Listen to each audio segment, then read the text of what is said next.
hit us with your second target. This guy comes with a heavy dose of context, because if he puts up 0 points per week for the first half of the season, I'm A-okay with it. I am drafting Marquise Brown solely to be the late season hammer.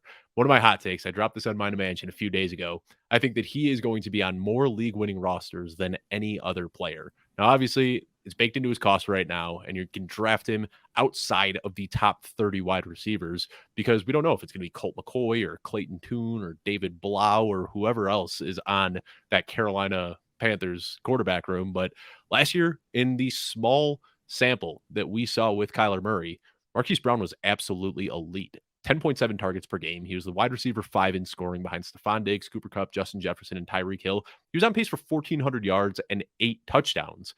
And that was with Kyler Murray and with no DeAndre Hopkins. This year, Kyler Murray's coming back, and there's no DeAndre Hopkins.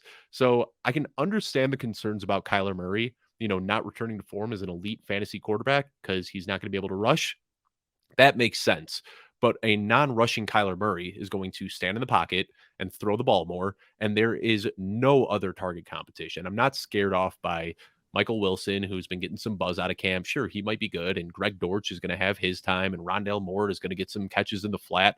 But Marquise Brown is the unquestioned wide receiver 1. He and Marquise Brown have that connection, or he and Kyler Murray have that connection going back to college. So when I'm drafting Marquise Brown, it is a draft him. Maybe you get a handful of spike weeks early in the season that are kind of unsuspected, but really I am just stashing him on my bench so that when Kyler Murray comes back, I can plug him in and hopefully get wide receiver 1 production.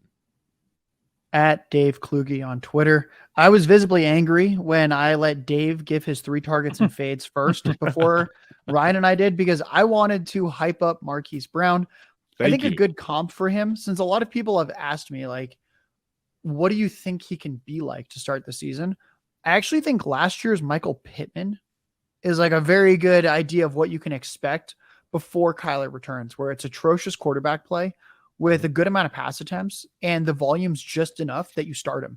Michael Pittman was the wide receiver 23 in PPR fantasy points per game last year. That's not sexy, but that's startable. And again, Kyler comes back and it is wheels up. Catch more of the conversation only on the 33rd Team Podcast Network, wherever you get your podcasts.